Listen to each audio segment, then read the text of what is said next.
और छात्र छात्राएं। कैडर कैंप की आवश्यकता क्यों पड़ी? देखिए, बाबा साहब ने कहा था कि मेरा समाज सो रहा है, इसलिए मैं जाग रहा हूं। एक घटना है जब बाबा साहब अंबेडकर साहब हमको जगाने के लिए साहित्य की रचना कर रहे थे।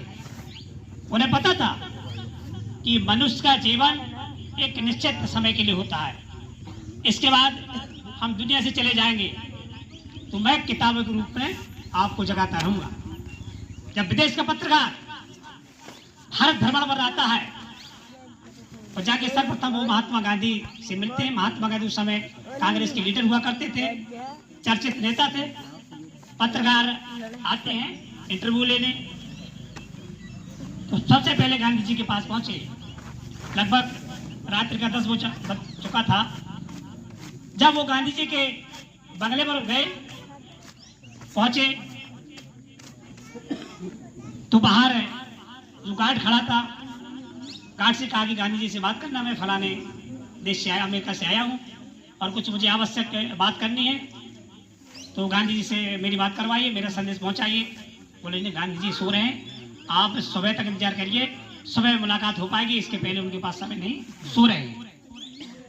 चलिए, उन्होंने कहा चलो जब तक दूसरे नेताओं से मिलते हैं, दूसरे नेताओं से बात करते हैं, इसके बाद अगर सुबह गांधी जी से मिलते हैं। तब वह पत्रकार जो विदेश से आया हुआ भारत में नेहरू जी के पास पहुंचता है। नेहरू जी से बात करनी थी, नेहरू जी का इंटरव्यू लेना था। नेहरू जी के बंगले पर पहुंचते हैं, वहां भी गार्ड मिलता है।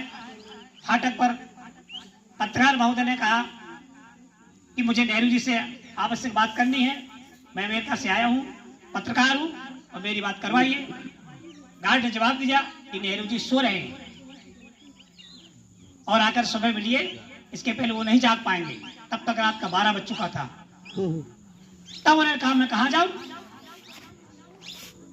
बोले अभी और कोई ना कोई, जो मेरा समय है, कोई ना कोई नेता मुझे मिल जाएगा और जिसका मैं इंटरव्यू लूंगा और जाकर अपने देश की पत्रिकाओं में, अखबार में छापूंगा।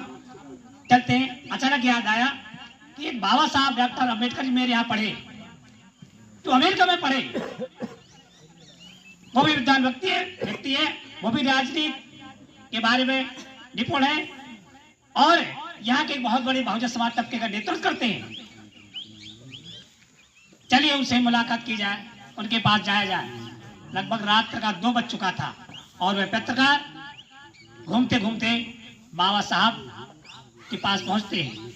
और बाबा साहब के पास तो कोई गार्ड नहीं था, कोई पहरेदार नहीं था। बाबा साहब अपने कमरे में बत्ती जलाकर अपना लेखन कार्य कर रहे थे।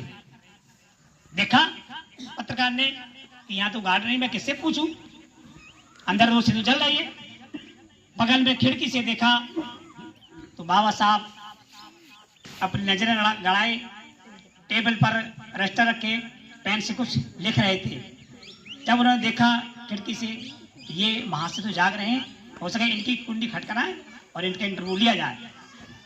जाकर के कुंडी से आवाज दी पत्रकार महोदय ने, और जाकर बाबा साहब ने आहट सुनी कि कोई दरवाजे पर आहट दे रहा है। बाबा साहब ने दरवाजा खोला और खोल करके पत्रकार का अभिवादन किया, कुर्सी पर बैठाया। पत्रकार महोदय ने पूछा, बाबा साहब मैं लगभग 11 बजे पहुंचा गांधी जी के पास, गांधी जी मुझे बात करनी थी, क्योंकि वो कांग्रेस के बड़े लीडर हैं, वो देश की राजनीति कर रहे हैं, आजादी की लड़ाई के लिए आवाज उठा रहे हैं, तमाम आंदोलन कर रहे हैं, तो मैं उससे कुछ इंटरव्यू लेना चाहता था। लेकिन जब पहुंचा तो गांधी जी गहरी नींद में सो रहे थे, मुझे ऐसा दरबार ने बताया। इसके बाद मैं नेहरू जी के पास गया। नेहरू जी यहाँ के बहुत बड़े नेता हैं, वो बहुत बड़े समाज का नेतृत्व करते हैं। वहां जब पहुंचा लगभग 12 साढ़े 12 बज चुका था। उधर भी मैंने जो पहरेदार से पूछा तो उधर गार्ड ने बताया कि नेहरू जी सो रहे हैं। मैं आपके पास आया हूं, अब तो 2 बज चुका है, आप जाग रहे हैं। बाबा साहब ऐसा क्या है, आप क्यों जाग रहे हैं? तो बाबा साहब ने क्या जवाब दिया, बाबा साहब ने कहा गांधी जी की औलाद है, जाग रही है, गांधी जी का समाज जाग रहा है, इसलिए गांधी सो रहा है। नेहरू का समाज जाग रहा है, इसलिए नेहरू सो रहा है, और मेरा समाज सो रहा है, इससे मुझे 2 बजे तक जागना पड़ रहा है। ये हमारे महापुरुष का त्याग, महापुरुष की लगन किसके लिए जाग रहे थे? आप सबके लिए जाग रहे थे। तो आज कैडर कैंप की आवश्यकता ये पड़ रही है। मैं ज्यादा समय इसलिए संबोधन में नहीं देना चाहता था। जो आप पहली तस्वीर देख रहे हैं महामानव तथागत गौतम बुद्ध की, अगर इन्हीं के वचनों को याद कर ले, आप इन्हीं के मार्ग पर चल जाए। महामानव तथागत गौतम ने जो संदेश दिया है, इस संसार में दुख है। क्या कहा? क्या कहा भाइयों? इस संसार में दुख है। आज हम सब बैठे, कोई ना कोई दुख तकलीफ है, इसलिए हम यहां पर बैठे हैं। क्या दुख है? हमारी शिक्षा छीनी जा रही है। यूपी में हमारे विद्यालय तोड़े जा रहे हैं, हमारी शिक्षा महंगी की जा रही है ताकि हम पढ़ ना सके। स्कूल तोड़े जा रहे हैं ताकि आप स्कूल ना जा सके। प्राइवेट किया जा रहा है, निजीकरण किया जा रहा है, जहां इतनी फीस महंगी कि हमारी औकात नहीं है, वहां नहीं पढ़ पाए। किसी न किसी तरह घुमा फिरा कर हमारा अधिकार, शिक्षा का अधिकार बाबा साहब ने संविधान में दिया, वो अधिकार हमारा छीना जा रहा। ये हमारे दुख, ये हमारे दुख है। हम अगर पढ़ेंगे लिखेंगे नहीं तो जो आज 3000 साल पहले हमारे स्तर क्या था, गले में हांडी और पीछे झाड़ू, वही समय आ जाएगा। आज हम बैठे तो कहीं शिक्षा के दम पर बैठे, आज बोल रहे हैं शिक्षा के दम पर बोल रहे हैं, ये हमारे दुख का कारण है। हम पढ़ेंगे लिखेंगे नहीं तो रोजगार पढ़े लिखने के बाद ही मिलता है। चपरासी की नौकरी आएगी तो उसमें 8 पास मांगा जाएगा, और जो विद्यालय हमारे थे ग्रामीण में वो बंद किए जा रहे हैं। अब हमारा वो दरवाजा बंद कर दिया, हम 8 पास नहीं हो पाएंगे, फार्म नहीं भर पाएंगे। ये हमारे दुख का कारण है। आगे जो वोट का अधिकार बाबा साहब ने हमें अपने 4 औलाद खोने के बाद दिया है, वो वोट का अधिकार भी हमारा छीना जा रहा है।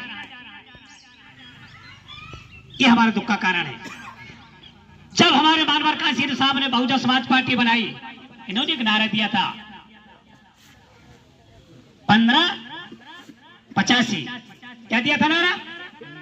1585। जब हमारी संख्या 85 है और बाबा साहब ने संविधान में एक वोट का अधिकार भी दे दिया, तो वोट कितना होगा हमारा? 85। कितना वोट होना चाहिए? 85। अगर हम 85 एक हो जाए तो आज ही कैडर कैंप की आवश्यकता नहीं पड़ती।